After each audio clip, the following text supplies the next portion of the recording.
An epic all-time win by the UConn Huskies, 73-72 over Duke. This is an Elite Eight post-game edition of Locked On UConn.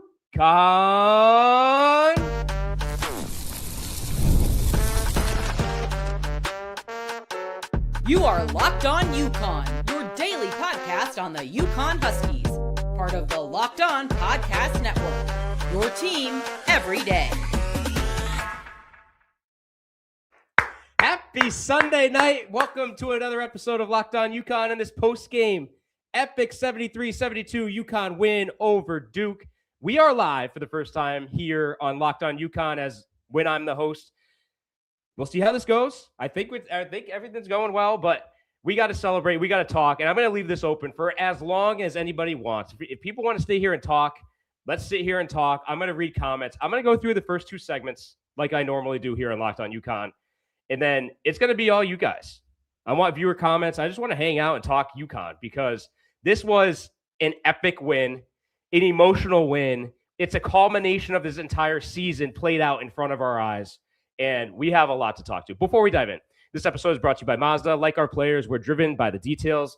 Highlights make the real, but the work behind them makes it count. Stay tuned for this week's Moving the Game Forward, the all-new Mazda CX-5, more to move every side of you. What can you say? I found myself sitting, and I had a chance to watch my kids in the house, and we were running around just nonstop, having a blast. What a memory for everybody that watched this. I hope you had a chance to watch it with family, all your loved ones. This is a game and a day and a night that every one of us is going to remember forever. This might become one of the iconic, if not the most iconic shot in the history of the NCAA tournament. And UConn comes out on top, 73-72, advancing to the Final Four for the third time in 4 seasons. Just what a finish, and the heart that they showed, the leadership that they showed. We're going to talk about that in the second segment. But let's just first talk about the finish. And this game, like I said at the start, the culmination of this entire season for UConn. Was everything perfect? No, of course not. Not at all. 19-point deficit. It was almost a recreation of the Big East final. But then UConn's leadership, UConn's experience. In the pregame show, I talked about the coaching matchup between Dan Hurley and Jon Scheyer. And Hurley having the experience of the 2 Final Fours over the last 3 seasons, the national championships under his belt, that was going to carry this team forward in a matchup with Jon Scheyer. And that's exactly what played out down the stretch. UConn knew how to handle close games, knew how to handle closeouts, knew how to handle tight situations, and they kept eating away at the lead in that second half. And you could feel the momentum swinging. When UConn got down to 15 at the half, I was getting texts, this game's over, enjoy. I think one of them, enjoy seeing some of our key stars over the last several years in their final game. And I said, hey, I don't see triple zeros on the clock.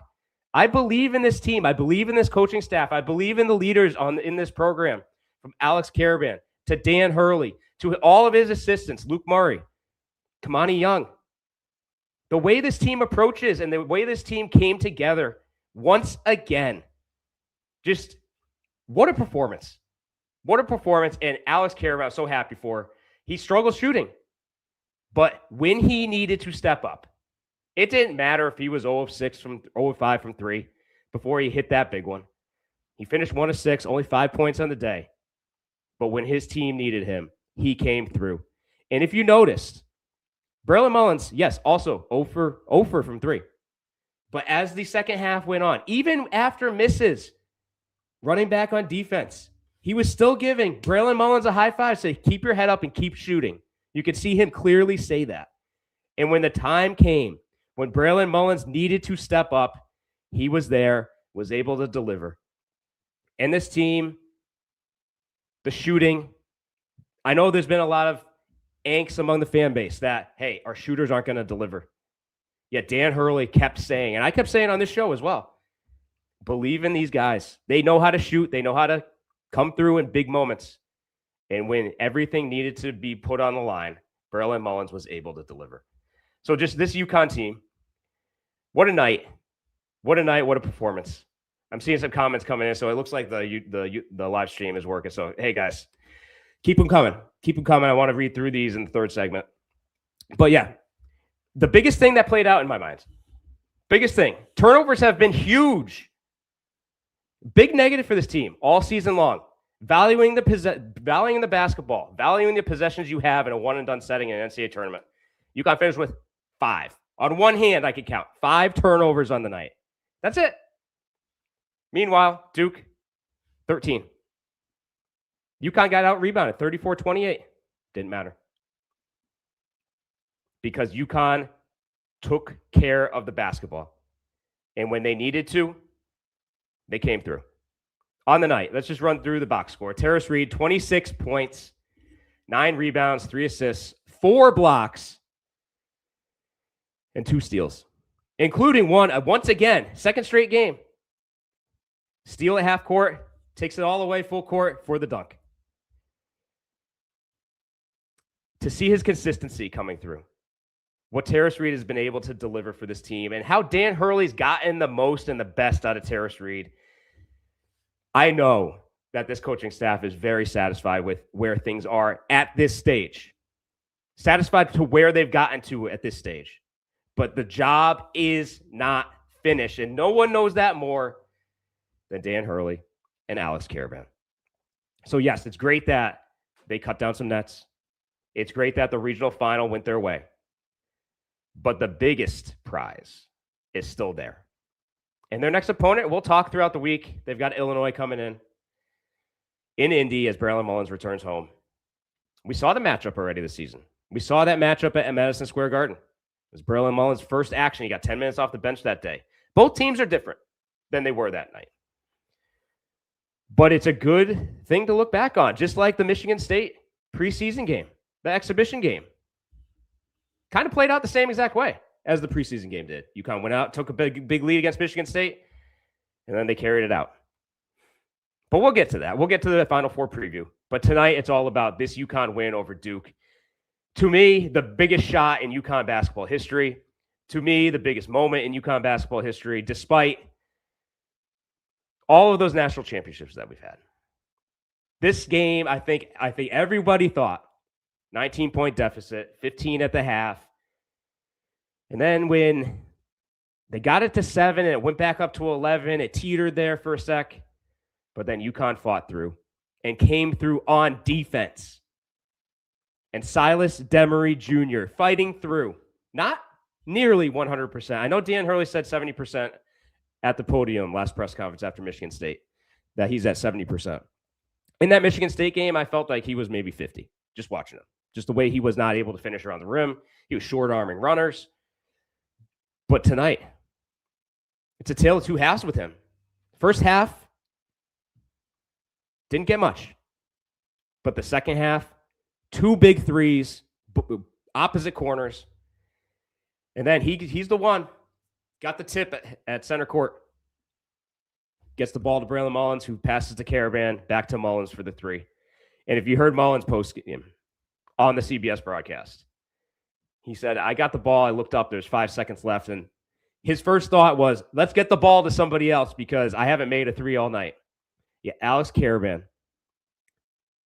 the leader of this team, who's believed in his teammates, even when shots were not falling. Solo ball, Braylon Mullins deferred to his teammates because they had an open shot. And Braylon Mullins took it. 3 seconds left. He got the ball in his hands. He said, I'm putting it up. Bang. Confidently stepped into that 3. So just what a finish. What a finish. I got to take the first break here. On the other side, we're going to talk about experience and leadership. We're also going to talk about Isaiah Evans. I made some comments about what he said heading into this game in the pregame show. We'll look back and see how did Isaiah Evans perform after he kind of poo-pooed the UConn program. And we will look at that after the break.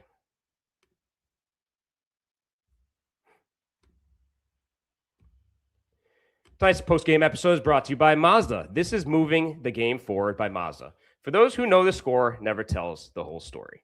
And in these moments, we look for big players to make big-time shots in big-time moments. And that's exactly what Braylon Mullins did tonight. He did not just show up and hit the shot.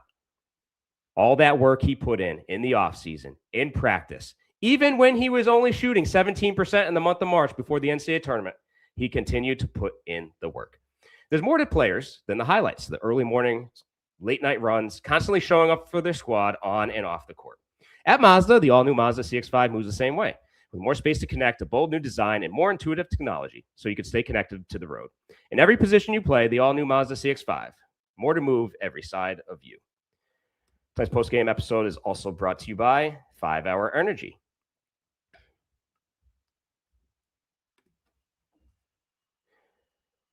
Which we'll skip. We'll just do that on the other side.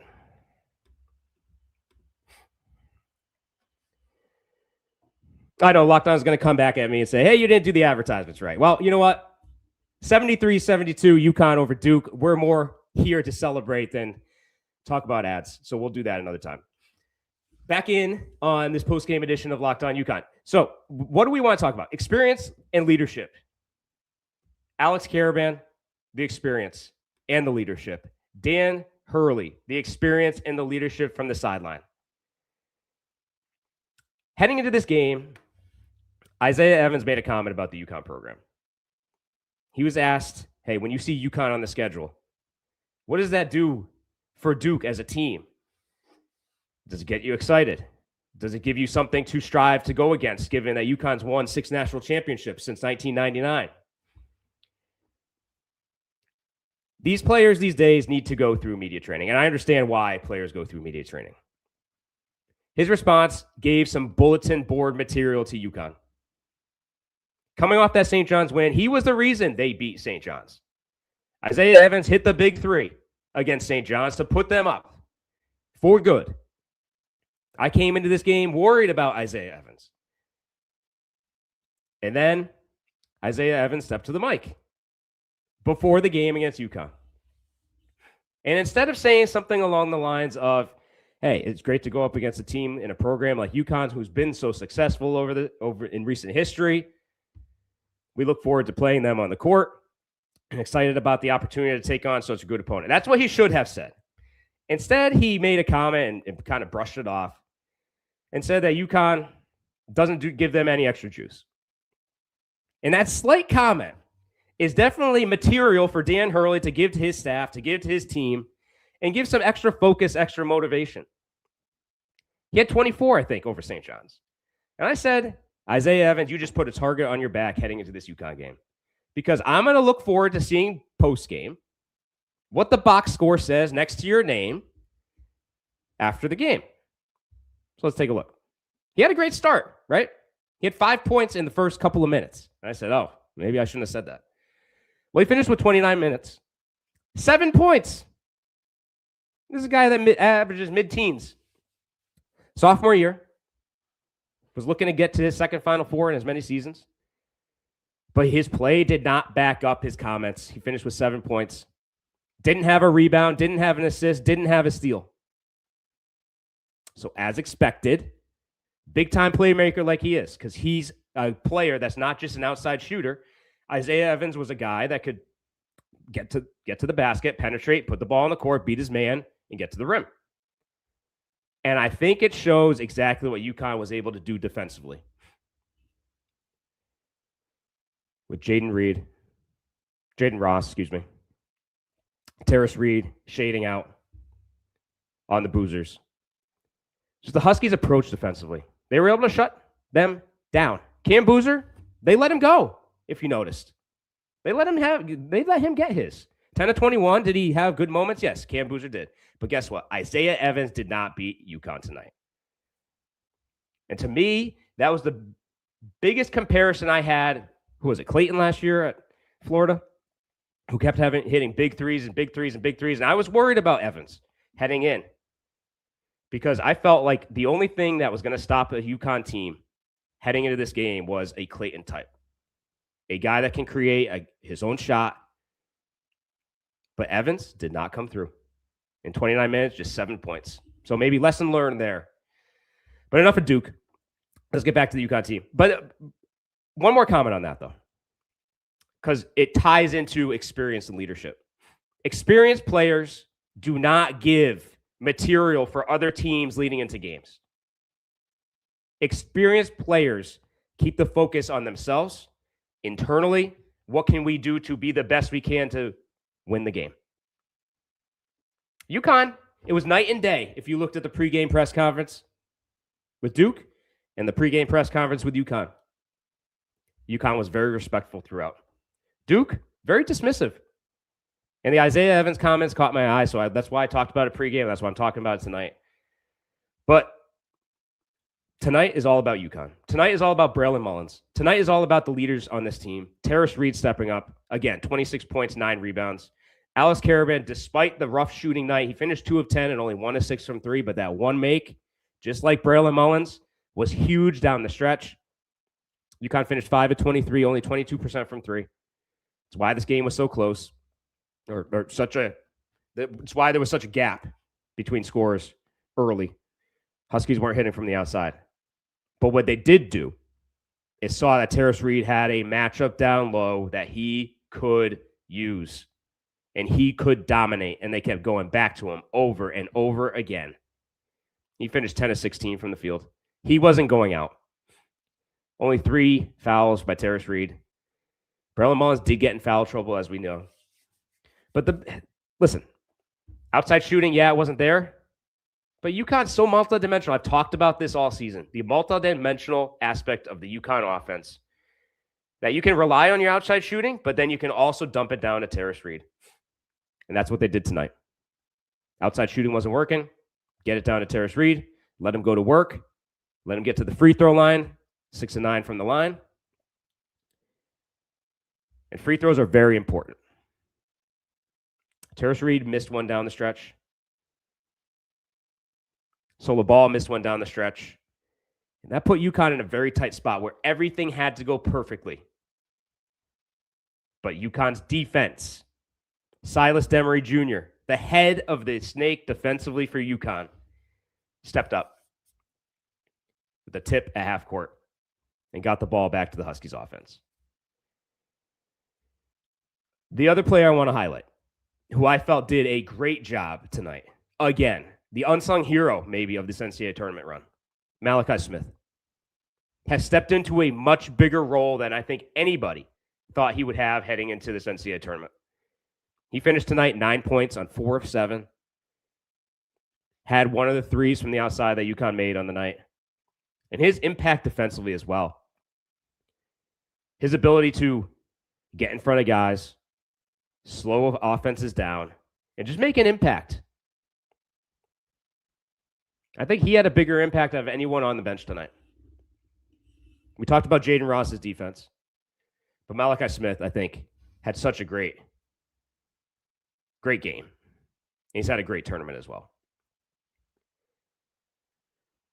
So that is segment number 2. On the other side, we're going to be talking. I'm going to open it up to comments. I see comments are flowing in. So we will get to those after this.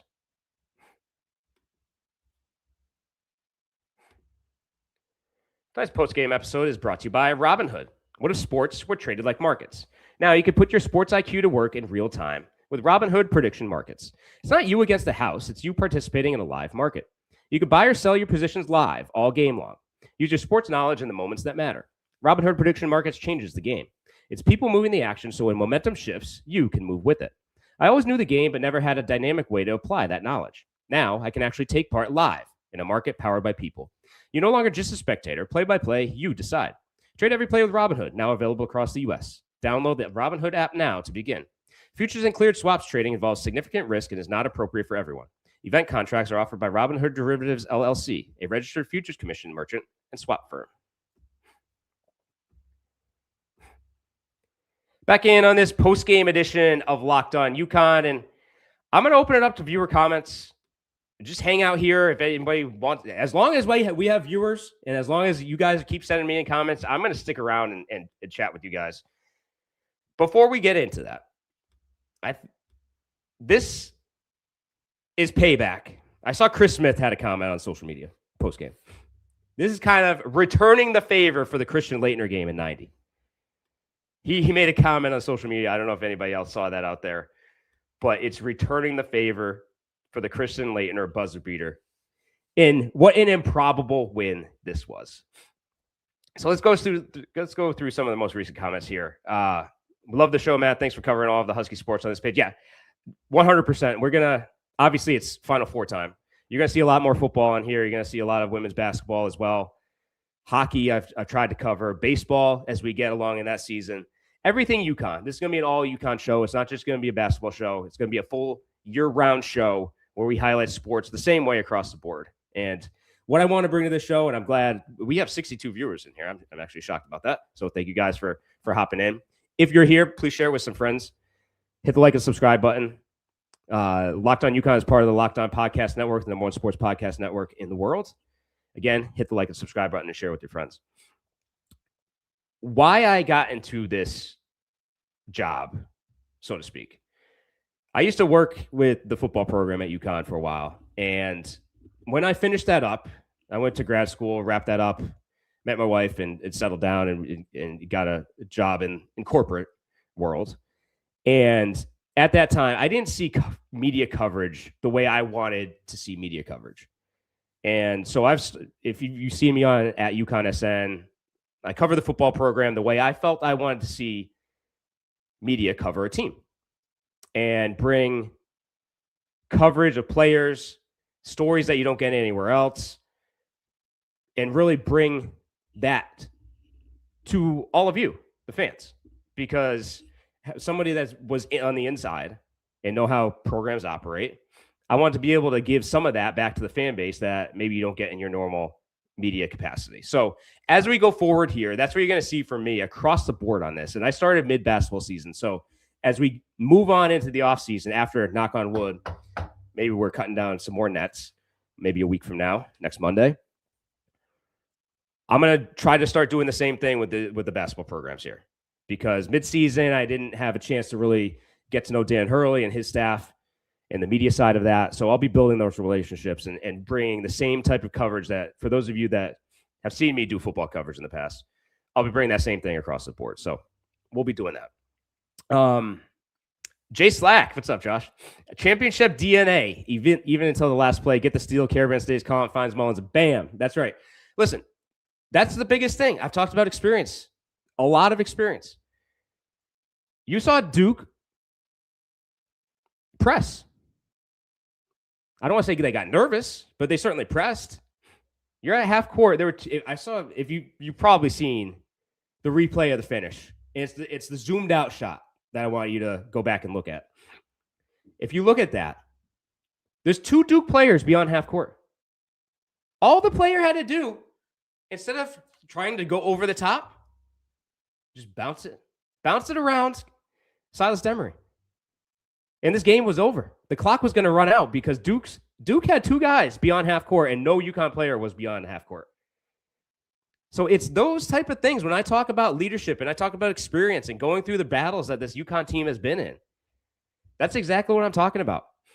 Because you have other players on the other side of the court, other coaches on the other side of the court.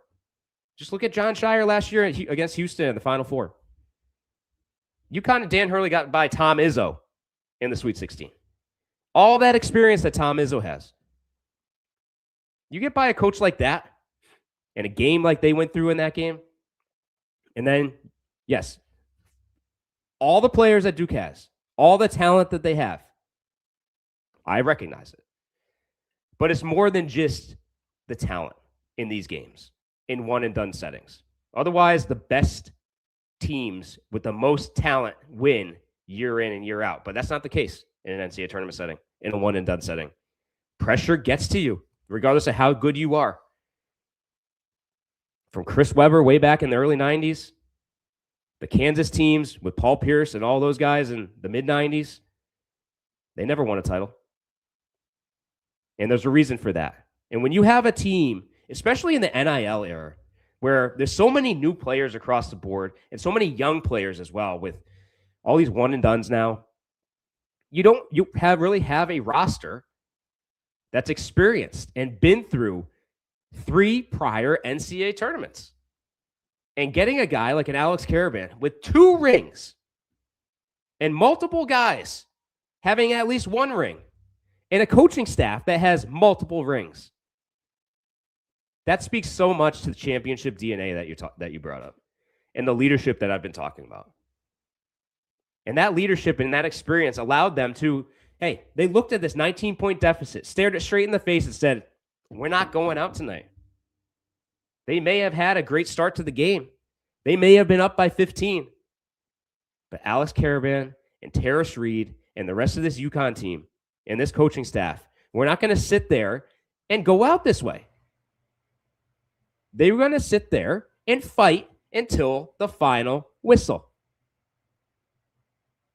And another thing that put this team in a position to be able to deal with this type of a game is how the season played out.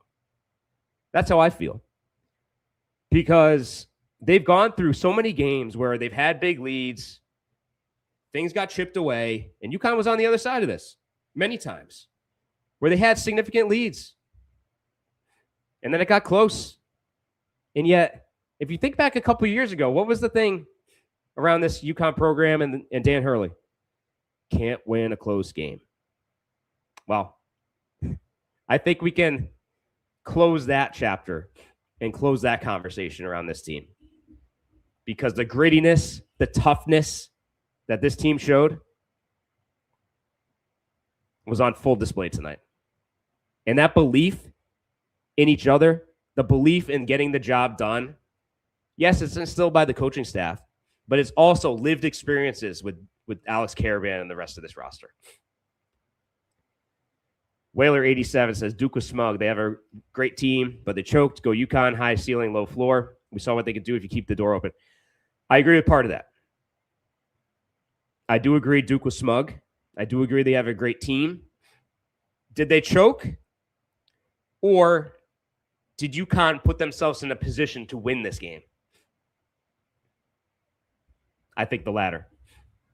Because you saw a UConn defense step up. You saw UConn defense get better and better and start to shut things down that were working for Duke. Duke hit some big shots. They could have folded earlier in this game. I don't look at this as a Duke choke job.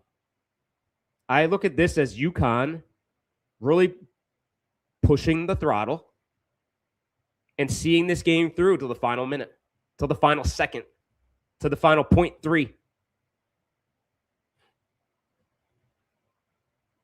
One of the Duke players hit a three. It was right after UConn cut it to, was it 5 or 4? And then there was a corner three that Duke hit. He didn't score much. Let's bring out the box score. It was number 14. Yeah, he came off the bench. 22 minutes, 7 points. Nicholas, Kamenia? I'm going to butcher name. Sorry, guys. He was 3 of 5, hit 1 3, and that's the 3 he hit. And it's when UConn was closing. UConn was putting the pressure on, and Duke did hit a shot. And they hit multiple shots to extend the lead. Yet UConn didn't go away. They got it down to 7. Duke got it back up to 11.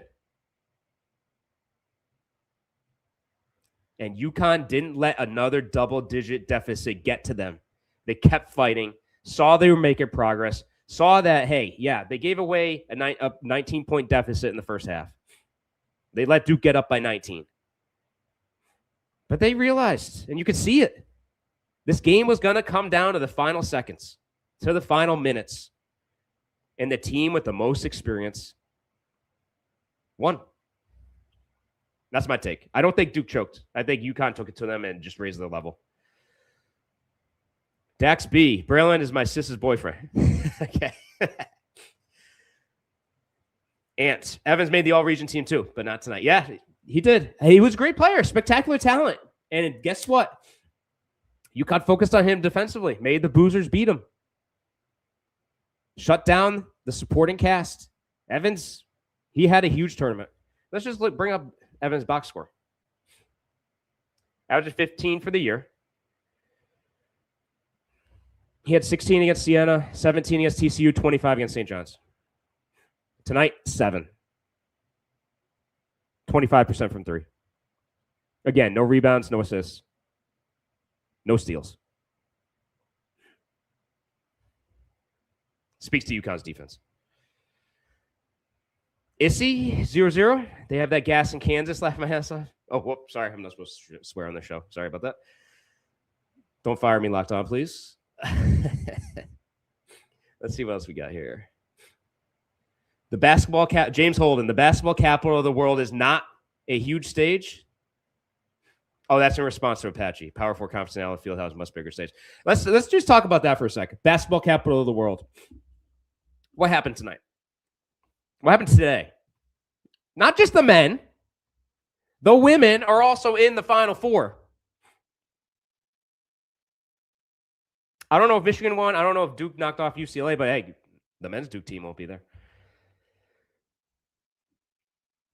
This doesn't happen anywhere else, where this consistency that UConn is putting out there year after year after year in the NIL era through multiple coaches on the men's side, Jim Calhoun to Kevin Ollie to Dan Hurley, all winning national championships. It shows that no matter what you put this athletic department through, you could pull the rug out from under them from a conference situation. You could throw them in a conference with Tulsa and SMU and who knows who else, where there's no interest in this program, where you were getting 6,000 people at the XL Center at the time for conference games. You can throw them into that situation. And regardless of who is leading this program in this school, in this institution, in this state, we'll see it through to make sure they come out on top and are the most successful program they can be. Unlike, let's just look at North Carolina, who can't get their head coaching situation right. But here at UConn, it's not that situation. So good luck. I see the comment about Apache King, powerful conference in Allen Fieldhouse. Yeah. I don't know if Bill Self stepped down yet, but good luck with finding another coach. Braylon etched his name in UConn history tonight. He etched his name in NCAA tournament history, college basketball history tonight. There is not going to be, go back to Kentucky, Duke, was it 92? How long that shot was used to advertise the NCAA tournament. This game, this shot, does this surpass it? Is this the biggest shot in NCAA tournament history? Yeah, I realize Villanova won at a buzzer. A national title. But for what this game meant and the way this game went, to come back from a 19-point deficit and hit that shot, Braylon Mullins etched his name in college basketball NCAA tournament history. And this is a shot you are going to see every tournament until each and every one of us leave this earth. No doubt. James Holden, the shot 2. I was born in 85, so I didn't see the Tate George shot. I don't remember the Tate George shot as a fan. I don't remember it. My first memory of a UConn game was 91, the second Duke game, the rematch. I vaguely remember, I feel like maybe I vaguely remember the Christian Laettner shot. I grew up in the state of Connecticut. So for all of you, I grew up a UConn fan, have been a UConn fan my entire life. So you have somebody, a UConn fan, doing here the Locked On UConn show. So there's another, hopefully, checkbox for you guys. That, I think, was my first memory at the age of 6. I can't remember, but let's keep moving. Craziest UConn ending ever. Yeah, and truly, 100%. And listen, it's a long list. Just run through all the buzzer beaters UConn's been through. This tops Kemba. No doubt about it. It's an NCAA tournament game. For me, the greatest shot in UConn history and the greatest moment for me personally. And now I pulled out, I have them sitting right over there, the tickets to the Big East tournament, the Kemba run. I was at every single game. I still think for me and what it meant being in an NCAA tournament game, the Rip Hamilton shot against Washington is the biggest moment, my favorite moment as a UConn fan. It was my I just told you I was born in 85, so it was right in the middle of me growing up as a kid and what UConn meant at that time. Still means, obviously. But like this, to me, overtakes the Rip Hamilton shot against Washington. So, yeah, I think it's the craziest UConn ending ever. What a shot. There's been so many. Just look at the shot against Cincinnati in the AAC tournament. You've got the Shabazz shot at Villanova. You've got so many buzzer beaters. You've got the shot by Shabazz over Florida at Gamble. I mean, the list just goes on and on and on. Even back to Khaled El-Amin at Pitt. We jumped up on the score on the on the board there, the media board. Just we are so lucky. It's not luck, though. It's not luck. The lucky part is we grew up here in the state of Connecticut and are UConn fans. It's not luck that this program has so many moments and so many memories and so many epic performances and epic games because they put themselves in a position to have those moments, and then they have the players and the coaching staff to put them in position to win those moments. Just such an epic program that this is. Big up Terrace Reed for dragging the team to that moment. David, yep, 100%. We talked about 26 points, 9 rebounds. He was the UConn offense all night until maybe the last 5 minutes. UConn was, 1 of 18? They made 4 of their last 5 from 3. 1 of 18 up to that point. To me, when Caravan missed the open 3, that's when I felt a little, I don't know if they can come back. But shame on me for not having belief at that moment. All right, let's keep scrolling through this comment. I'm just going to stay live. I'm not going to keep going to commercials here. Number 7 loading. ISTE 00. Listen, I've talked about this during the week heading into the Duke game. Talked about injuries, how they've played this team, how they've prevented this team. And I keep saying team because it takes a while for a group to form those bonds, to form the camaraderie on the court during games. This team has been healthy now and when I say healthy, I mean the top 9 players being available.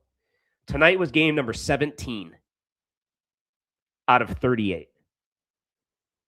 That your top 5, your starters, and then your top 4 off the bench have been available for a game. UConn's now 33-5. Not having that consistency of player availability on the court, that usually kills teams. Yet with this team, 33 wins. 33. They could have easily lost some games when Terrace Reed wasn't available. Braylon Mullins is one of those. The Illinois game I just talked about earlier just so happens to be in the next game in the Final Four. That was Braylon Mullins' first game of his UConn career. He played 10 minutes off the bench. That's what I'm counting towards having your top 9 guys available. Also included in that is Silas Demery Jr. coming back against UCLA, being a shell of himself. So even though they have their top 9 available, they're not fully healthy. And the fact that this team has been able to go through a 38-game season thus far, we'll knock on wood, we'll hope it's 40, speaks to the talent level on this team, the coaching staff to be able to navigate such a volatile season from an availability player standpoint. Because it wasn't just Terrace Reed and Braylon Mullins at the start, right? You had Jalen Stewart go out for over a month. You had Jaden Ross miss time early on in the season. You had Solo Ball, went down with the wrist injury. They kept having to shuffle pieces in and out. And yet Dan Hurley continuously had this team ready. And continues to have this team ready. Battling through the Silas Demery Jr. injury. And I got to shout out him again. Because the grit that he's shown, the toughness that he's shown to be able to stay on the court and produce Just look at this game. We talked about it at the start of the show, but for those that weren't in here, Silas Demery did not have a great first half whatsoever. And then late in that second half, they put Malachi Smith on the bench, brought Silas in. He hit the 2 big threes out of the opposite corners. He became the preeminent ball handler. And he shut down his opponent defensively. And then, not to be outdone, made the tip at half court. That allowed Braylon Mullins to get it to Caravan, back to Mullins for the game winner. So Silas Demery Jr., another unsung hero in this game.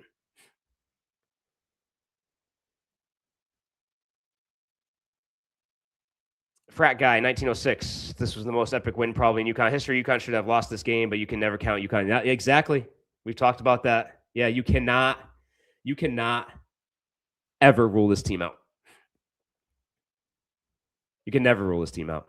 And as long as Dan Hurley's believing, and as long as Dan Hurley's continuously saying, hey, our shooters are going to come through for us, I'm going to continue to believe him because he sees this team day in and day out in practice.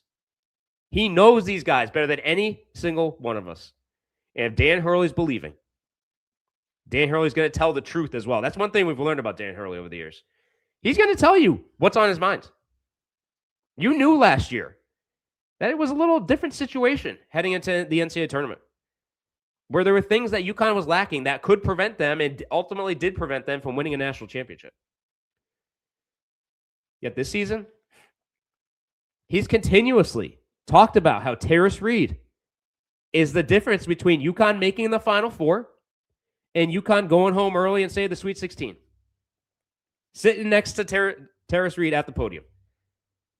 And you can see, during the Big East tournament even, he would look at him at the podium and say, Terrace, what a performance he had. But if we could get this from you all the time, we could go to the Final Four. We could compete with any team in the nation because you are the top center in the college basketball this season. And just look at what Terrace Reed has done this tournament. The 31-27 against Furman, yes. But tonight, absolutely taking over his one-on-one matchup against Duke. 26 points, 9 rebounds. Epic performance. Aunt Trilly screams, and we're going insane in my house. Oh, my goodness. If I should have had a live stream going for our game watch. I've got 3 young kids. One is 2. Well, one's going to be 2. One's 4. One's 7. We were literally, when that shot went through, sprinting around the house. I think I lost my voice for a period of time. I didn't know if I was going to be able to do the show. But just what an environment. I think, and I talked about that at the start, right? This game, you are going to remember for the rest of your life. And the moments and the memories that you're created with whoever you were watching it with. Just a special night. Let me keep scrolling down because I jumped back to the beginning here. Keep the comments coming. Love them. Mark, you said good point by Chris Smith. Yeah, absolutely. He's been very vocal on social media this year. Loving that. Champy, Arizona Wildcats, #1. Hey, listen. Throughout this show, I'm seeing some comments here. Oh, here we go. If you click, okay, this is something new. I just realized. If you click the comment that I see, it'll come up on the screen. So we'll keep doing that. All right, so here we go. Champy says, Arizona Wildcats #1. Why I laugh? I remember thinking back, maybe middle of the season. It was after I took over the show. UConn obviously had lost to Arizona. And I kept looking back at that game, even when I go on the Locked On College Basketball National show every now and then. And the Arizona broadcaster's there. The Locked On Spartans guy is there. The Locked On Duke guy is there. And the national broadcasters are there. And they kept bringing up to me, Arizona this, Arizona that. And yes, Arizona's a great team, and they are playing the best basketball out of anyone right now. No doubt about it. No doubt about it. They're a juggernaut, 100%. As is Illinois, which we'll get to this week. Not tonight, though. Now's not the time. But yes, if you're still here, Champy, I agree. Arizona has a chance to win a national title, but they're going to have to go through a team like UConn. And we'll see what plays out. Rewind to what happened at Gamble. Terrace Reed and Braylon Mullins were not in that game, and UConn lost by 4. And with the coaching staff like Dan Hurley and his staff that they have, if you get a second shot at a team and you're not a regular conference opponent, look out. Just look at what happened to Michigan State. Gene, Mullins had a steal before the shot. Yes, absolutely, 100%. We talked about that. Before the possession. Oh, you're talking a few possessions earlier? UConn, listen, it speaks to the great defense this team had. UConn doesn't win tonight. Now, if you look at the box score, you'll say, what are you talking about? Duke shot 52% from the field, 40% from 3. UConn's defense stepped it up in the second half. Stepped it up. And took control. What were the half breakdowns?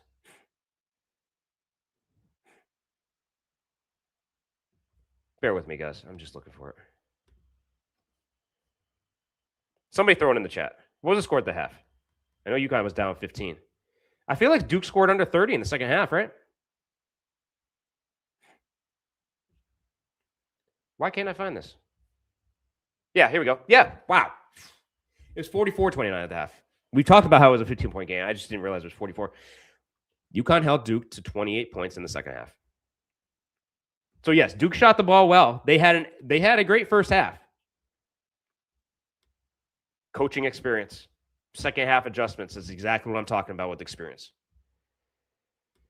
G. Montoya, Duke didn't choke. No, they didn't. UConn took it to him defensively. They brought their game on the defensive end. Oh, yes. Thank you for bringing this up. Izzy's 0-0 if you're still here. The refs seem to be against UConn first half. My gosh. I know Dan Hurley has a thing with the officials. I get it. I need some water here. Give me a second. I get that Dan Hurley has a love-hate relationship, mostly hate with the officials. 10-4 in the first half on fouls. And there were multiple where UConn was not getting whistles. And the charge was in the second half. That hadn't happened yet. The non-call charge. What was the play? Josh, if you're here, if you're still here on the live stream, send me a comment. What was the play that I mentioned in the first half when we were talking? But yeah, I agree. The refs, I'm not one to complain about refs anymore. I used to be somebody that was always looking at ref play. But tonight, my goodness.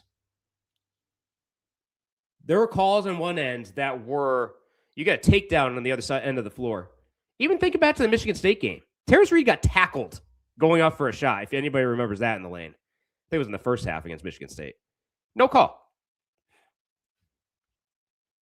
I don't want to say there's bias against Dan Hurley and this UConn team, but maybe there's some bias against Dan Hurley and this UConn team.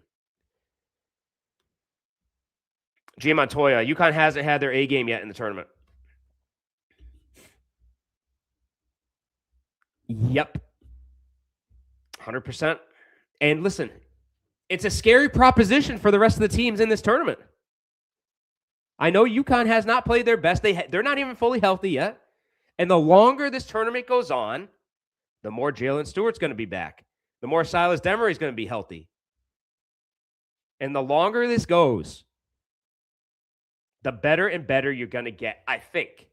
Now, I've been saying, from a shooting standpoint, that they were going to get better and better and better. They took a step back tonight until the very end of this game. They were 1 of 18 from 3 to start. 4 or 5 to close.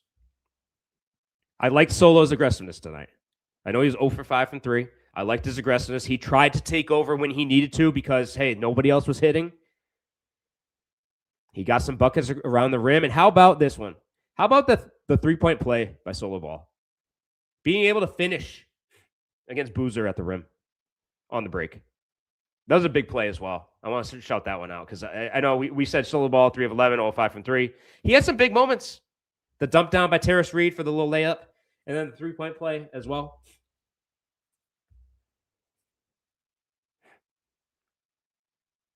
Yeah. Let's keep moving. John Wright, did Mullins drop in S? Yes, he did. I know that. I heard that. Yes, he did. Did he apologize? I think he apologized. I started laughing when I think he said sorry. Yeah, epic win. I mean, those type of moments, listen, let it go. No big deal. I know I'm not talking about you. I'm talking about I don't think CBS cared. That's what I mean. Best coach in the game, Gene Montoya. Yep, 100%.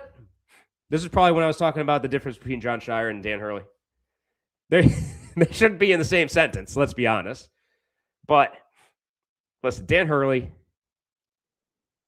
what can you say? What can you say? And their approach, listen, Duke did a great job at the start. UConn is such a tough prep, especially on short rest. I think a lot of people talked about this. Alex Caravan talked about this with the media on Saturday. UConn's offense is very complicated. And I was surprised, actually, how ready Duke was in that first half. Now, UConn missed some shots, but still, I feel like Duke was up in UConn a little bit on the perimeter, even more. But yes, best coach in the game, especially in tight situations down stretches.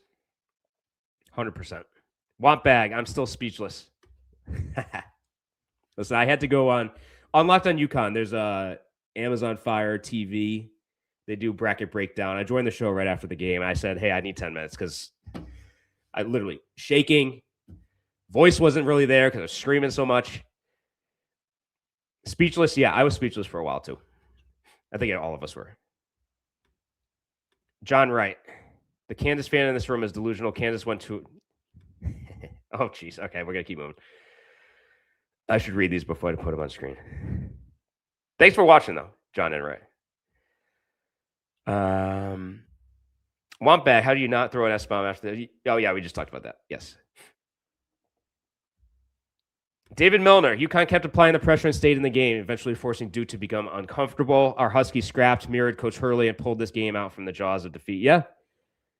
Listen, this is a Dan Hurley coach team is going to play until the final whistle, regardless of what the score says.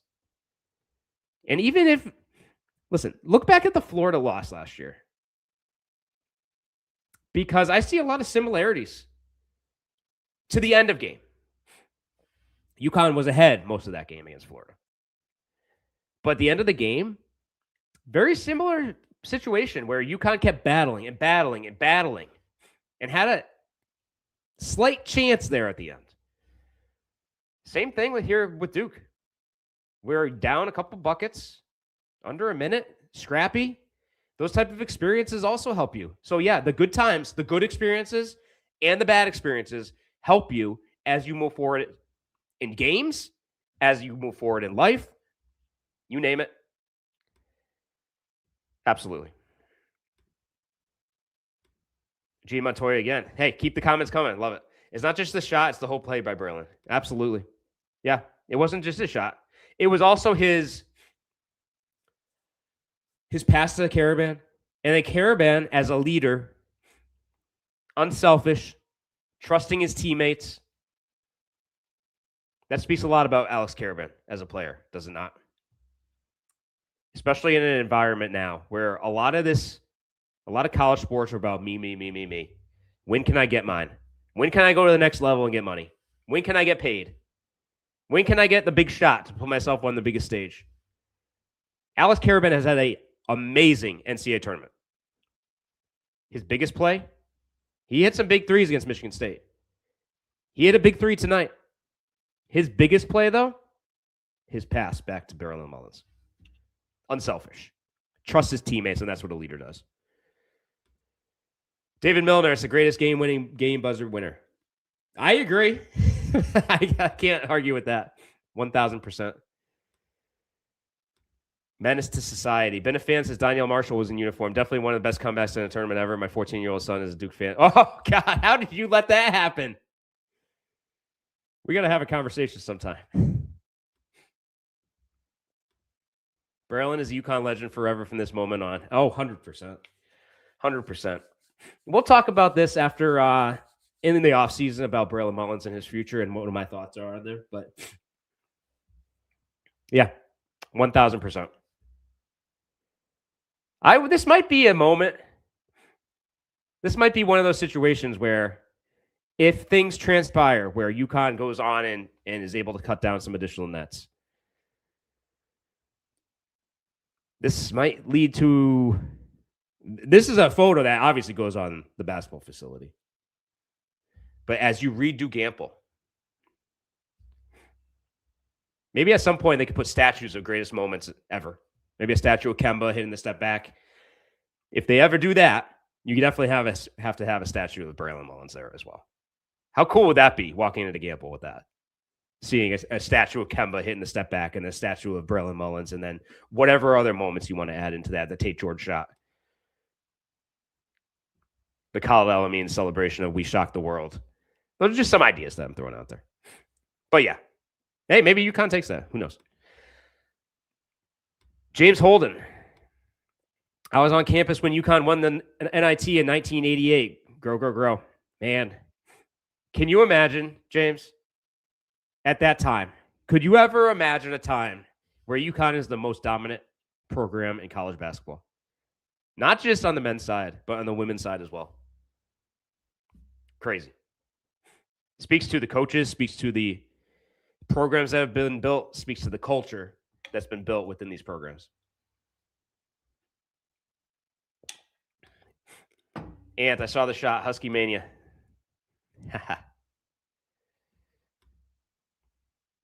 The tradition of beating... Oh, I got to pull that down. Sorry, guys. But the tradition of beating Duke in the tourney continues. Absolutely. Absolutely. That's 3 straight. Now 3-2 over Duke in the NCAA tournament. And the last 3, let's highlight those. 1999 NCAA tournament championship. First national championship for UConn. 2004, I was 03-04 was my freshman year at UConn. And I still remember to this day, because that was a game as well where UConn had to make a comeback down the stretch. When that ball was down there and Emeka Okafor had to pick it up and put it in had to put back for the lead. What a game. What a game that was, too. All these Duke UConn matchups have been epic. David Benedict, if you're listening, if you ever catch wind of this at some point, hey, let's get them on the schedule. Home and home. G. Montoya, Braylon blocks a pass by Duke to get possession. Yep. John Henry, I see your comment about when Tate George hit the shot. David Milner. Absolutely. They were down 2. Duke had the ball with 10 seconds, forced a steal, pass to Caravan, back to Mullins with under 3 seconds for the win. Bang. 8th Final Four. Man, let's just talk about that for a second. The men are now in their 8th Final Four. Do you know the women, what the number is? 25th Final Four. They don't call this the basketball capital of the world for no reason. Menace to society. We play Duke, we win. Hey, last 3 we have. Want bag. The final play involved 3 players. It was a very rare deflection from Silas. Wasn't even a flat-out steal. Yeah. And again, just looking back at the experience, and maybe Duke was feeling the pressure. Maybe Duke did get a little nervous. Because again, if you look at the play, the full court, if you can see the full picture, Duke had 2 guys beyond half court. No UConn players. All they had to do was just basically, you could even just roll it. Game would have ended. Game would have ended. That was the big David Milner again. That was the biggest shot with the most on the line. The Suggs shot was, yeah, exactly. I was going to say it was a tie game, but I wasn't 100% sure if it was still tied. Yeah, 100%. Most on the line. It was do or die, right? Suggs, yeah, to your point, it was a win. It was going to overtime if it didn't go in. Agreed. Want back again. It wasn't just a shot. This is the craziest ending ever. It was to go to the final. Just talk the 19-point comeback. Everything that went into it. Dan Hurley's reaction. Oh man, I've watched that. I want to say 15 times. Can we bring it up? You want me to bring it up? I'll bring it up. Hold on. Can I make this full screen and share my screen here? Hold on, guys. Let me pull this down. Oh, gosh. I see somebody had a Bill Raftery's react. Sorry, I'm on social media trying to pull up the video of the game winner. Here it is again. All right, let's do this. Anybody not Dan Hurley here? Because this is the video I'm using to pull it up. Let's see. Can I share my screen here? Locked On, don't fire me if there's ads on here that I'm about to share. Where's the share of the screen? Here it is. Bear with me, guys. Share screen. Share screen. Where is Twitter? It's coming, guys. Believe me. It's coming.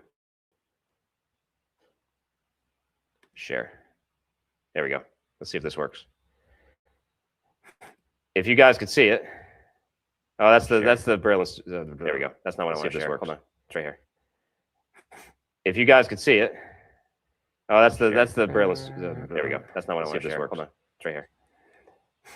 If you guys could see it. Oh, that's the Braylon. There it is. There we go. That's not what I want to share. Hold on.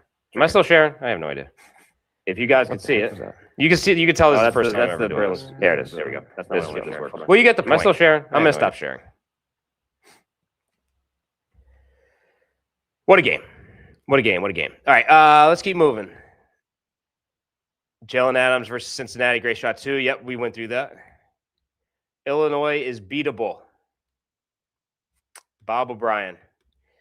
I agree. Listen, they've had a great season.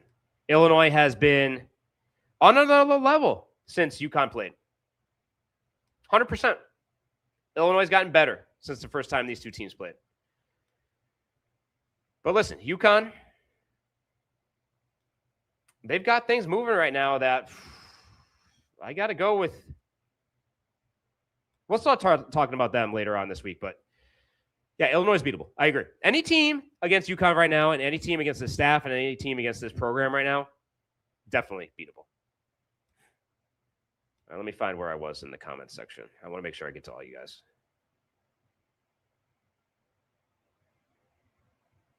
Wow. Keep the comments coming, guys. I didn't realize we have this many comments. UConn has a chance. That's right, John and right. Bob O'Brien, don't forget the Tate George shot in 90. Yep, we talked about that. This one, Gene Montoya. Underwood doesn't want to see UConn again. Listen, we talked about this a little bit already. A rematch for Dan Hurley and the staff in this program. If you get another team a second time, for the most part, usually UConn's on another level. St. John's and Pitino. By the way, Rick Pitino was on social media during this game. I saw some comments. He was calling for a foul during that charge as well. So he was obviously watching. He was obviously clearly rooting for a Big East team in that game. Kind of cool.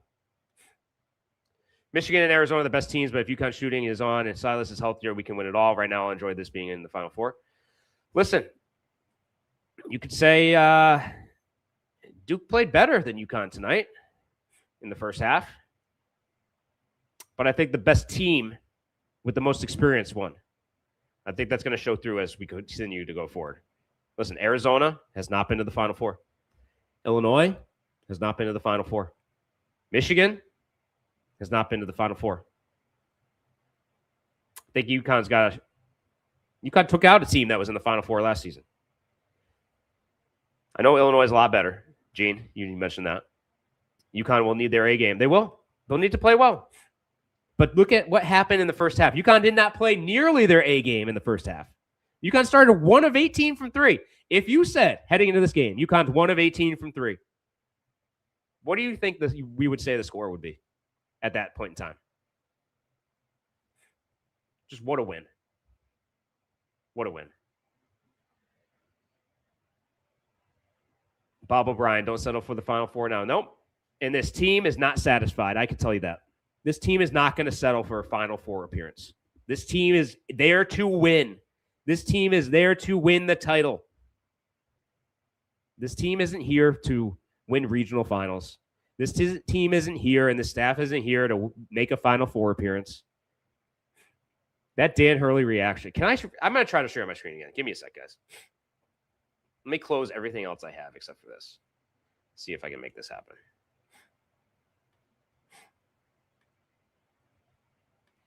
because I just see Dan Hurley's reaction. Yep, here it is. Let's share. Who better than this guy? Get it in the booth. Let me pull myself down. Let's make this big screen. There we go. Let's just watch this. Can we put this on repeat? Let's put this on repeat.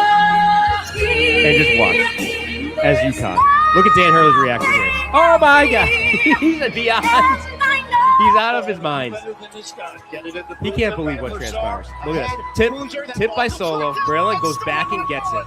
Here's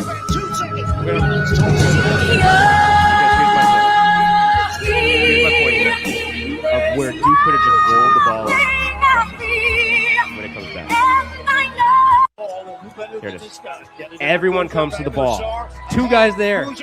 They had two guys in the corners. All they had to do was roll the ball to the corner. Duke had. The game would have been over. Yes. My God. I saw some still pictures from Braylon Mullins. I think it's the highest. I know the Duke can jump. I think it's the highest vertical I've ever seen a person, a player have. Just the energy and the amount of excitement after you get He's like sky on some of the photo shots I've seen. What a look at Dan Hurley again, leaving the jacket. Mike Nardi there. Hurley's dad. One more time. I could watch this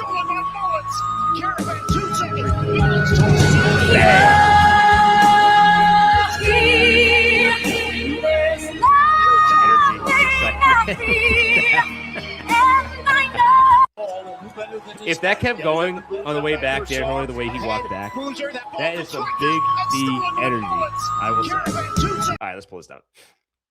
Let me come back up here. I know we should probably just have that on loop as a small screen. Can I do that? Yeah, let's not do that. All right, let's see. We got 11 from Silas, says Wampa. Yes, he got 11 points. Huge 11. I don't know how many he had in the first half, but he had those back-to-back threes, and I want to say he got another layup there down the stretch. I think he had 8 in the final couple minutes. He was huge down the stretch. Huge. Huge, huge, huge.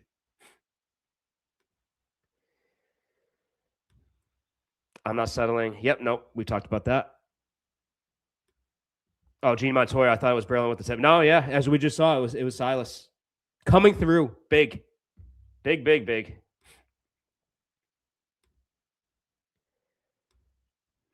What do we got? Rita's the reason. Jason Concepcion. Rita's the reason that last shot had a chance. He played big boozer to a draw. It was enough.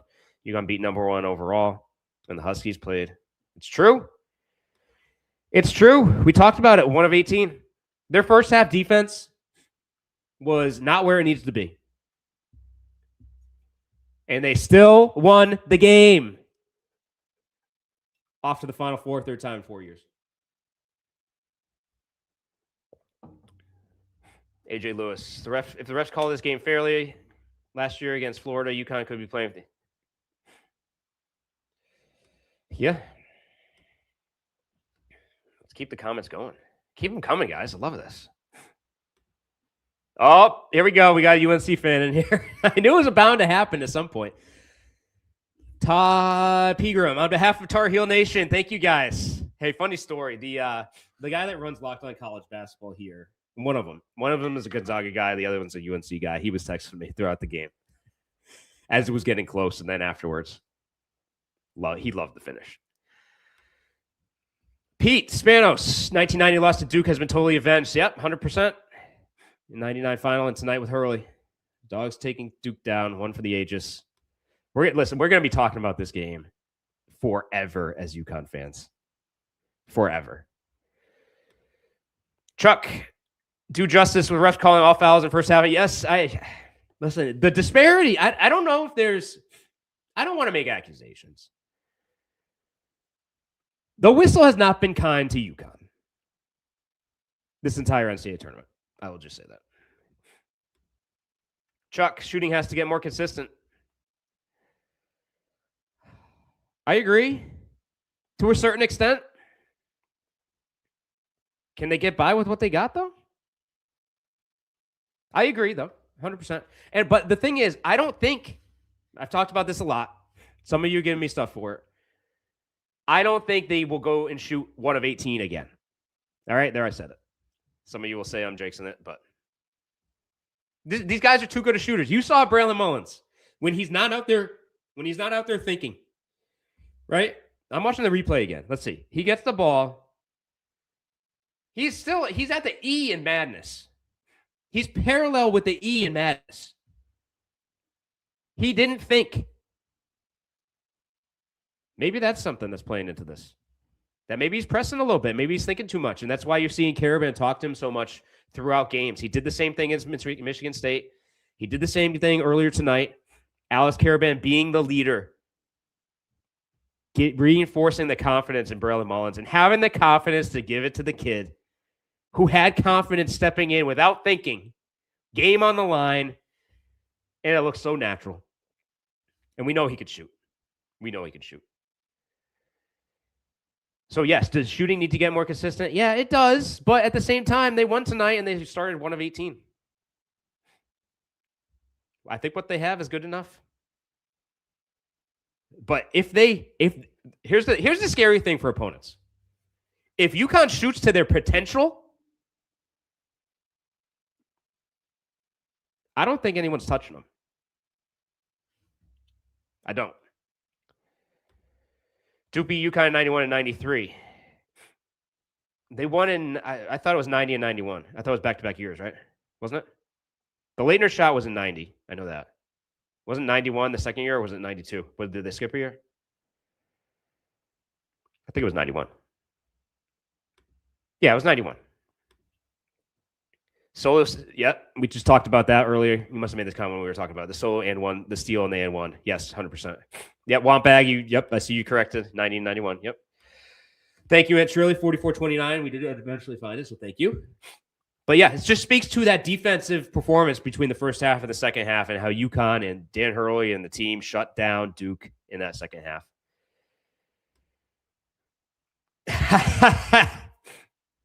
Was Bobby there? I guess Bobby was there, right? Here's something to throw out there. Is Bobby going to join Dan on the sideline? Who knows? We'll talk. That's an off-season conversation. But they've been on the sideline together before at Wagner. So who knows? We'll see. What else we got here? Why are we talking about Jackson State in 1993? Goodness gracious.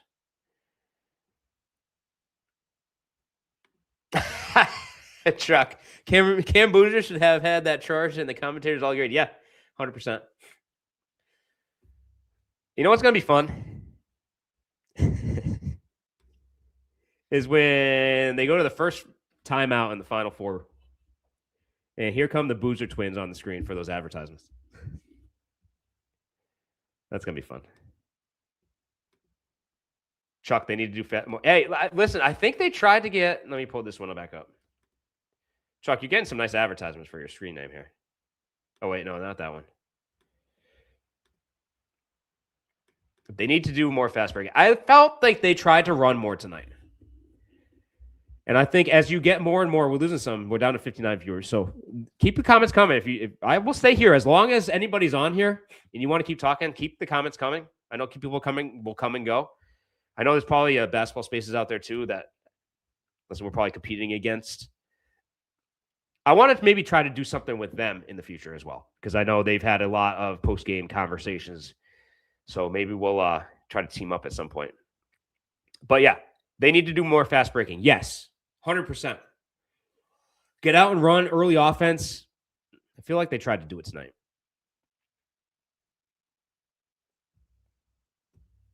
Silas seems not to push the ball enough. Well, I don't know. I think UConn likes their half-court offense at times too. So maybe that's part of it. Because if you're rushing up the court and you're out on the fast break, you're taking away Terrace Reed's impact offensively. So, but early offense is always good. Now, just when you get on the break, this is a comment about Braylon Mullins. When you get on the break and you're up 7 and you're making a comeback and you're on the break, again, you have a 2-on-1, I would like to see them attack the basket rather than pull up for a 3. I felt like that was a momentum shift there because after that, That's when it quickly got to 11 right after. But UConn didn't give up. UConn did not give up.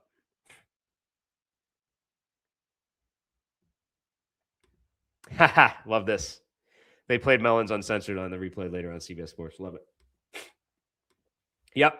Bob, we talked about this earlier in the show. Malachi Smith was huge tonight. He absolutely was. He's been huge this entire tournament. He was huge against Furman. He played better against UCLA. He played great against Michigan State, and he played great tonight. I think this was his best game of the tournament. It wasn't just from a scoring perspective. I think he did a great job defensively. What do we got here? Thomas, great win, shot 5 of 24 from threes, and still beat the top seed in the tournament. So when I talked about heading into the NCAA tournament, this can be the deepest, most talented team in the nation, I meant it. And I think you're seeing it play out that, hey, UConn's got a ton of talent. A ton of talent. But they also have the experience piece, and that's why I put that in the show notes here, because that's huge. Mullins was least favorite player before Friday night. Wow. He's probably jumping to the top of the charts now. Bengals. It's not how you start, it's how you finish. 1,000%. 1,000%. Just look back at Michigan State, too, right? UConn jumps out to a huge lead against Michigan State. Was it 19? Did they get it to 21 against Michigan State, or was it just 19? And then Michigan State came back. And it's not just how you started, right? That tenacity that UConn showed, that heart, that grit, that determination to win games in the close, to win close games, that showed through yet again. Thomas, Husky Center was dominant. If role players step up, they can win it all. Yeah, listen, UConn was 37-1 to start the tournament, or 35-1. Like, has Vegas learned nothing over the years? I keep finding it hard to believe. Yeah, I know that UConn went through some ups and downs and turmoil in the biggest tournament and the loss to Marquette. But we talked about this. UConn was 32-5 entering tonight. I talked about this a lot. 32 wins despite having so many players in and out. Creates lack of consistency. Creates some situations where you're not going to play your best, but they were still winning nonstop. I think UConn was underrated heading into this tournament, despite being a 2 seed. These kind of moments help our recruiting, especially with wins over Duke, who usually have multiple top 20 recruits. Yeah, 100%. 100%. That's something that Dan Hurley's talked about. He was asked this week, that, hey, the matchup with Duke. He talked about NIL and how NIL is changing. Like, are there really blue bloods anymore? And with that type of thing, I keep looking over because this video is on repeat of the shot. You guys want to see it again? I'll re-share my screen while I talk. Here it comes. If you want to see it again, here's the game winner. We'll play this on loop for a little bit more. The Blues up back for Shaw. Ahead. Boozer, that ball deflected. Enjoy. We'll keep this on loop for a while. But yeah, I agree. It helps recruiting.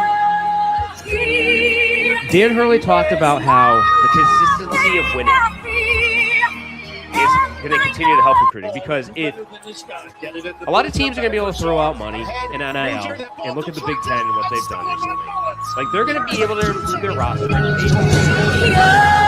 the end, when you go through situations like you went through tonight and see the emotion and see how UConn continues the winning legacy, like, if you can go get paid by Illinois or come and play for a team in a program like UConn that is winning national championships and has moments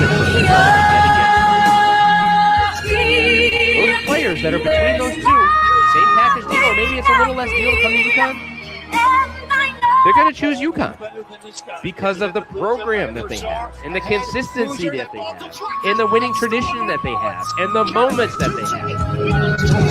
And I completely agree with you that these moments absolutely prove.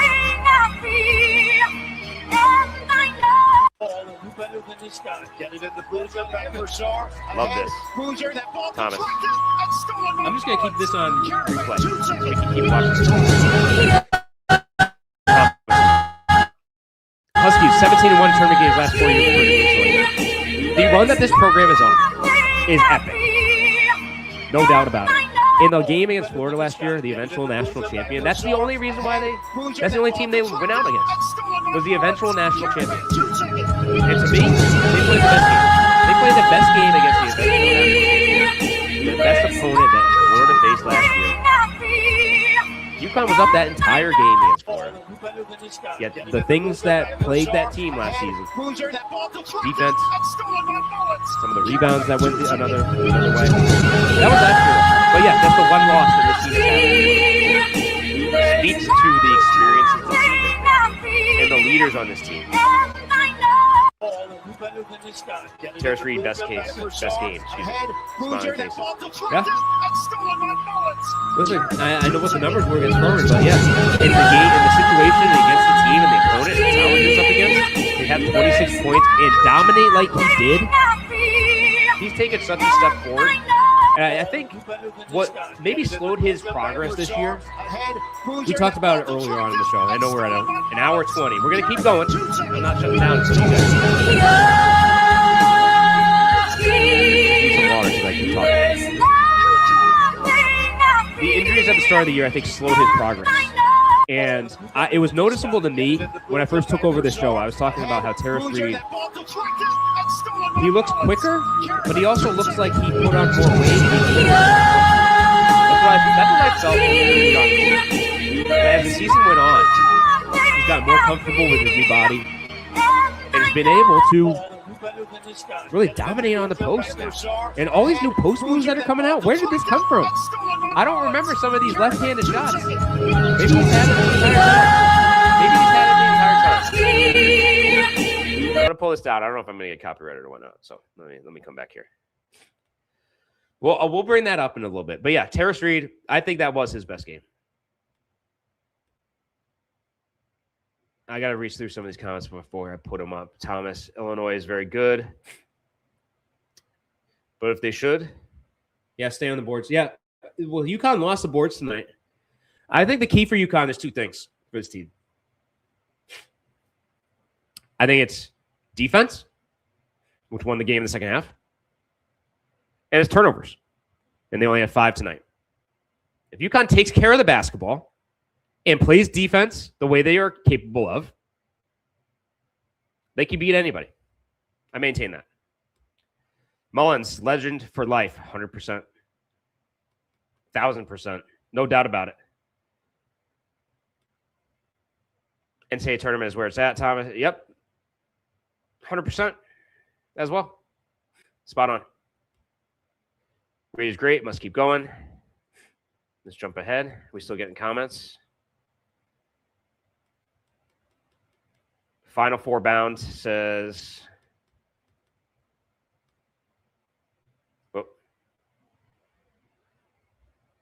Final Four bound, UConn Nation. 3rd in 4 years. And they're also going on the women's side. David Benedict, man. Fire up the plane. Because you're going to be going between Phoenix and Indianapolis. Can we talk about David Benedict for a minute? I'm going to sidetrack here for a sec. Do you guys remember what this athletic department looked like before David Benedict came in? And where this program and athletic department is now? Not just in terms of performance of the sports programs, but the facilities that have been built, the hockey program that has been built from scratch, the ice arena, Dan Hurley, the football hires, the investments navigating NIL for a team that's in a conference that is not getting nearly, look at Duke, and the money they get from even the ACC contract. Yet Dave Benedict, shout out to him, what he's been able to do with this athletic department.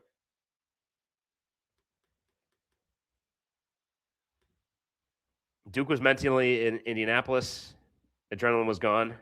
I think UConn took it to him. UConn's defense took it to him.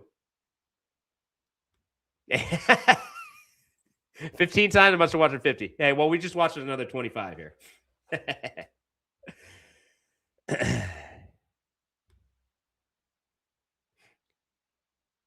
Glad I'm not tripping. I hear your voice like 5 times right now. Uh-oh. What's going on? Is there something going on here? Do I need to close this? Is audio good? People are still watching me, so. Oh, there we go. Shoot, because I shared the screen. You was getting audio. Sorry about that. We better? For those still on, is that audio good? There we go. Can you hear me?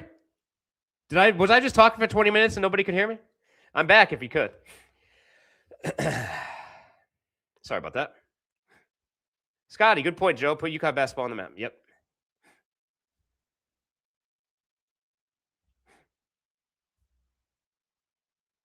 Oh, geez. What was going on there? Oh, I was sharing something. So whatever video or YouTube was up. Oh, man.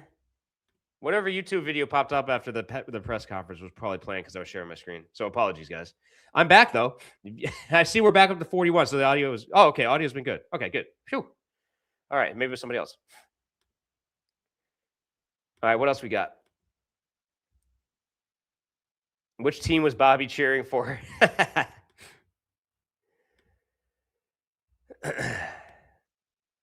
John Enright. Didn't think the refs had anything to do in the first half. They weren't playing well. Well, I disagree. I'm not saying it. Okay. I'm not blaming the refs for the 19-point deficit. Okay. So just correct on that. I just think UConn's not getting a whistle. And UConn has not been getting a whistle. And it was noticeable tonight. For the first time, I made some comments against Michigan State. I was watching that game when Terrace Reed got taken to the ground. But then tonight, 10-4 in the first half. It's not why UConn was down 19. Don't get me wrong. But I don't know. They got to get. They need an even whistle as we go forward. When feet are planted, shots hit. Yeah, it's true. Huskies started. We talked about this. 1 of 18 from 3, finished 4 of 5. Mullins is no Dylan Darling, thankfully. Well, there's no comparison, I will say. Scotty, we talked about this a little bit. I'm late to the conversation, but is this more historic than the Tate George shot? 1,000%. 1,000%. The Tate George shot, hey, what happened after that? UConn ended up losing the very next game. This game overtakes that Christian Laettner shot that knocked UConn out. Scotty, if you brought up the Tate George shot, if you missed it earlier, Chris Smith was talking about this shot compared to what happened in 90 with Christian Laettner. So he said this is payback for what happens when his team went down to Laettner. What else we got here? Mighty funny. Great subbing at point guard by Hurley. Silas didn't have it early. Rode Malachi until clutch, and then Silas came through. Yes. Yep, we talked about that as well. Completely agree. Malachi Smith, unsung hero of the game. Unsung hero of the game. And then Silas stepping in, showing that grit and showing that mental toughness, knocking down those 2 threes, and really putting this team over the top.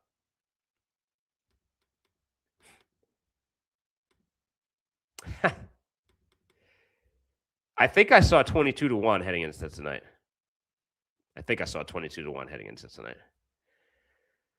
Oh, boy. Dude, I can't hear you right now, Celine.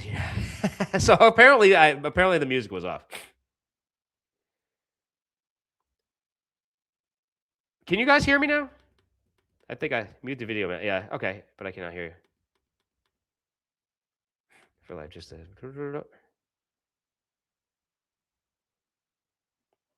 all right. Anybody else have comments? Scotty, thanks. My family are UNC fan. Yep. Down goes North Carolina, 100%. Glad to make some UNC fans happy tonight, for sure.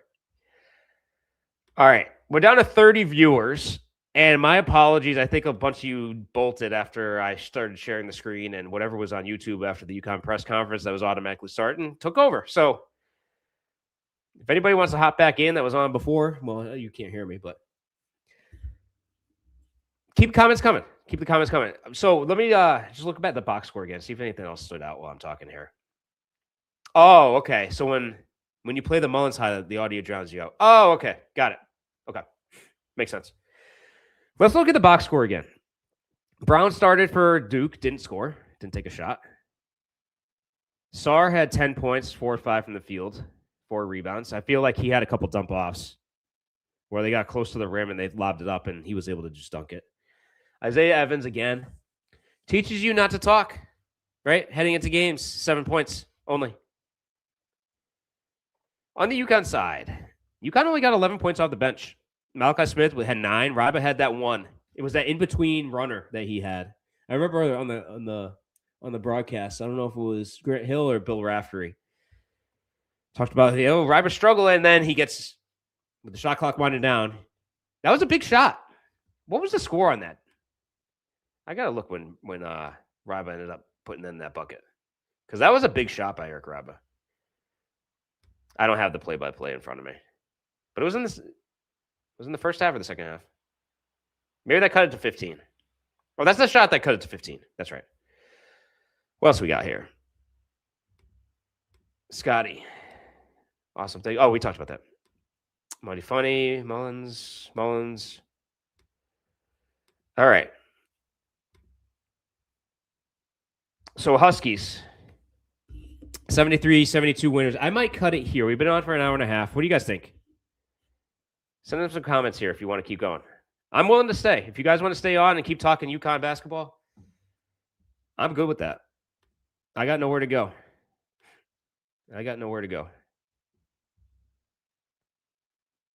73-72. How about this? I should cut to a break real quick.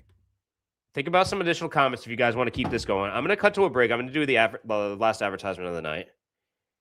And then we'll keep talking. If you guys stay here, I see there's 34 in here. If you guys want to stay on, I will stay on. But I do have to do an advertisement for Locked On. We'll do it quick. We'll hop back in. If you got comments, send them in. In the meantime, after the break, we'll talk 5-Hour Energy. Welcome to the 5-Hour Energy Flavor Draft with 18 different flavors to choose from, including new options like Confetti Craze, Fruity Rainbow, or Cotton Candy. There's something for everyone. The board is set, the flavors are ready, and I've got my number 1 pick for the 5-Hour Energy Flavor Draft. If you've been watching my show, you know I'm going with Tropical Burst. It's tasty caffeine with island vibes, a delicious combination of pineapple and apricot flavors. It's juicy, has a fruit-forward tropical profile, is sweet with a light tang, it's smooth, has a rounded flavor, it's bright and sunny taste impression, has an island-style fruit punch vibe. This has been a very long winter in the state of Connecticut. Luckily, we're getting to spring. It's warming up. But why not get a taste of the tropics with 5-Hour Energy's Tropical Burst? Give you an extra push during the long work week grind. 5-Hour Energy Shots give you a boost with 0 sugar. Find your new favorite flavor of 5-Hour Energy Shots available online at 5hourenergy.com and on Amazon. Back in here on Locked On UConn. Just a reminder, if you want to get a show ad-free, you can join the Everydayer Club. Just go to lockedonucon.supercast.com, tap the link in the show notes. The link down below here in the video. Actually, I didn't put it in, so do that after the show. I'm going to update it after the show, and you can come back, and that's what the link will be. If you come back and watch every day, the Everydayer Club is right for you. Again, no ads during the shows. Let's see if we've had more comments come in. I think we have. New comments are coming in. Let me scroll down. Sorry, there's a lot here. Can we find the Celine thing on YouTube? What is the Celine thing? Oh, gosh. What was playing? I have no idea. All right. What do we got? Mighty Funny. Speaking of boozers, Pitino hit us on. Listen, I mean, Rick Pitino, say what you will about Rick Pitino. I think he was rooting for the Big East tonight. He was rooting for UConn tonight. And the rivalry with St. John's, it's great. I love it. Makes things more interesting in the Big East. And him being at St. John's, what is the Big East this year without Rick Pitino? Does UConn have his 2 seed if St. John's is in the Big East? I just think Rick Pitino being at St. John's and bringing that St. John's program along is great for the conference. It's great to play them. And it makes the matchups with them a lot more interesting. So I will say that about Rick Pitino. What do we got here? Luke Murray and Alex aren't leaving stores without 3 rings. Like that.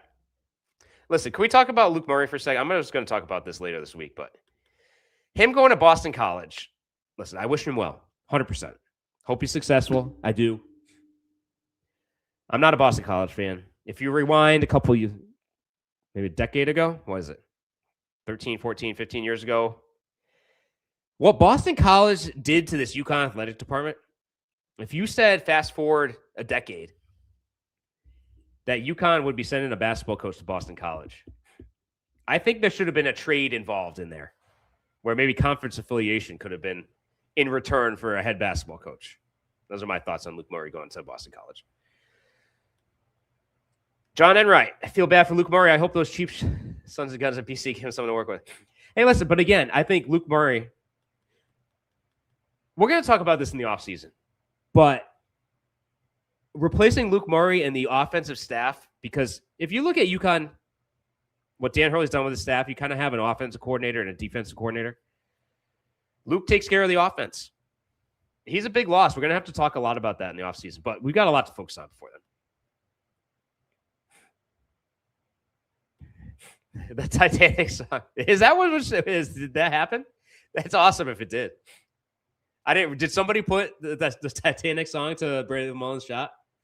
Because I know those things go around on social media. That would be awesome if that's the case. Maybe that's what was playing. That's awesome. Let's see what else we got here. Luke leaving is if. Hey, we'll talk about football another time. You know I'm a football guy, but you can just see right here. I grew up in the 80s, watched St. John's beat UConn 20 times in a row. I have never liked St. Well, I'm not saying I like St. John's, John. I'm just saying St. John's being good is good for the conference. And Rick Pitino is a legend, and I think it helps bolster the Big East, and it helps bolster UConn's conference affiliation, or not affiliation, but conference games, conference resume. You need more teams. Here's the thing. You need more teams across the Big East to invest in their programs, like UConn, but like the top end of the conferences, like St. John's, Georgetown, etc. I think they'll potentially get there at Georgetown. But you really need schools and teams to invest in their teams.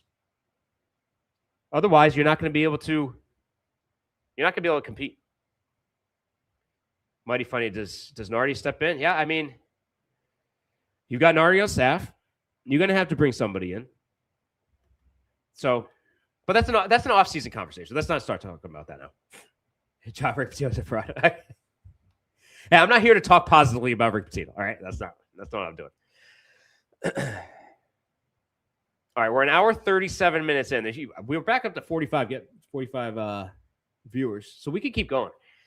What do we want to talk about? Do we want to start talking and looking ahead to Illinois? You guys want to do that? I'm happy to do so. We're going to talk about that this week, but we can take an early look if you want. Let's do it.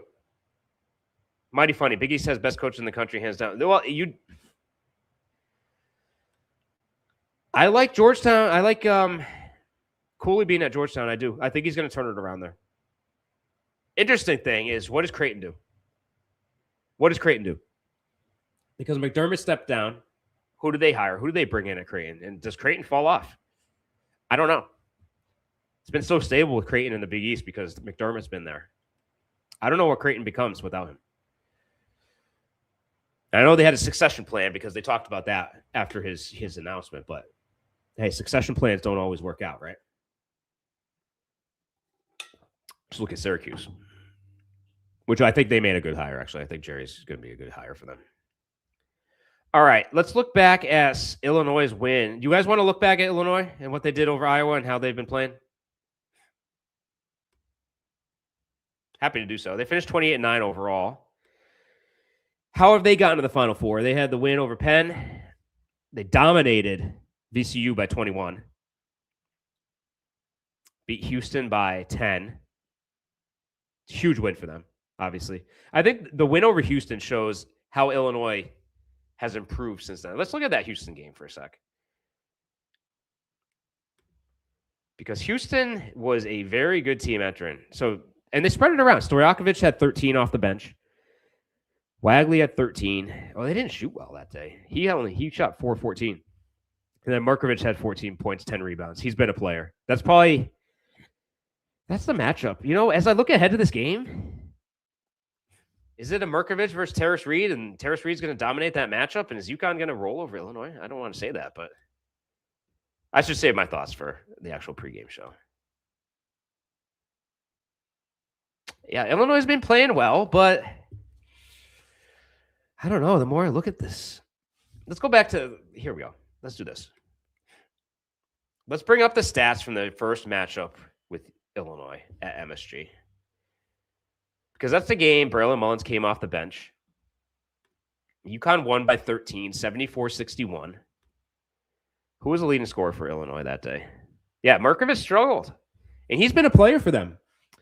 So that day, Markovich, 3 of 10, 0 of 4 from 3, had 8 points, 8 rebounds. You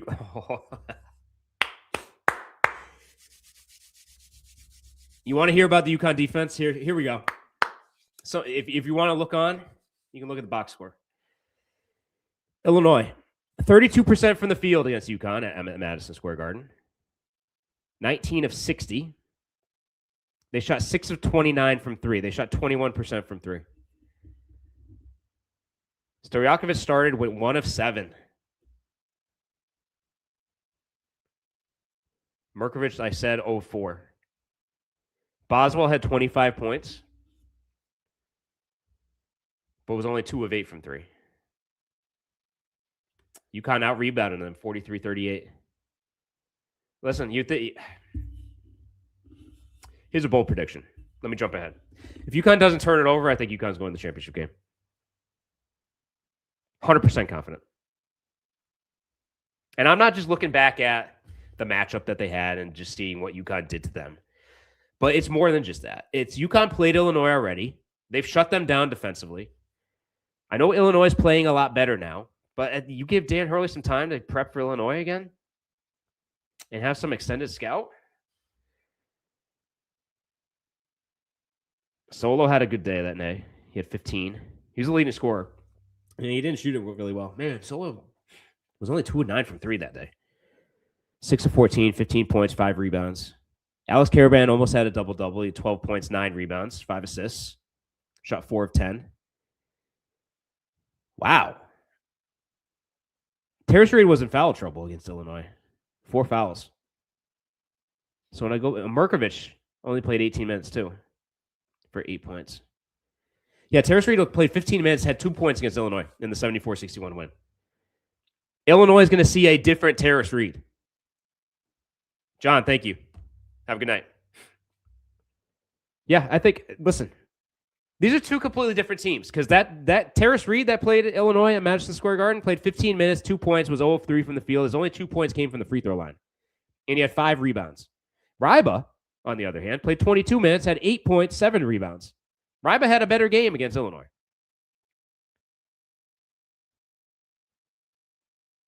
I'm liking the matchup based on the first matchup.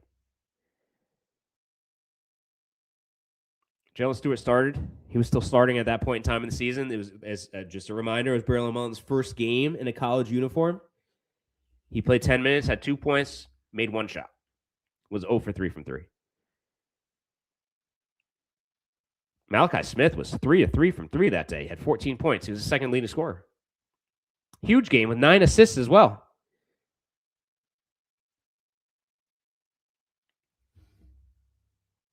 I like the matchup. I do. We'll preview in full later this week. Maybe we'll talk to some. Maybe we'll talk to the Locked On Illinois host as well, just to see. Hey, since that UConn game, what's different with that team? What's Underwood done different with that team? How are they a different team today than they were at Madison Square Garden? We talked about Boswell had 25 points against UConn. He had 2 in the win over Iowa. His tournament high is 13. He had 12 against VCU. He had 6 again in the win over Houston. So the player that really took it to UConn is barely scoring now. Kind of speaks to maybe they're a different team and a different style of play. Keep the comments coming. I see 35 are still watching. If you got any more comments, let me know. I do want to get through the podium with Dan Hurley and the players. I know basically the entire starting 5 was going to be at the podium. I don't know how long they talked for. But that's going to be when I have a show tomorrow morning, I'm going to have another show. Maybe we'll call it here. We've been talking for an hour 45. We still have 30 watching. Appreciate you all. I am. You know what? We'll close it here. As we move forward, I'm going to have another show out tomorrow morning. I'm going to put clips up of Dan Hurley, of all the players, my thoughts associated with those comments that they have. And then as we move forward the rest of the week, we'll have a full preview of the Illinois game. We'll probably have a full preview of the Final Four with Locked On College Basketball, so keep an eye out for that, the national show. We'll talk to some Locked On. Maybe we'll talk to all four. Maybe, you know what I'm going to do? I'm going to try to get all four Locked On hosts that are in the Final Four. Maybe we'll get a forum going and talk about all teams so you guys know exactly what to expect from each of those teams heading in, what their thoughts are on their teams. Maybe we'll also bring Dave Borges back to get some perspective from him leading into the tournament.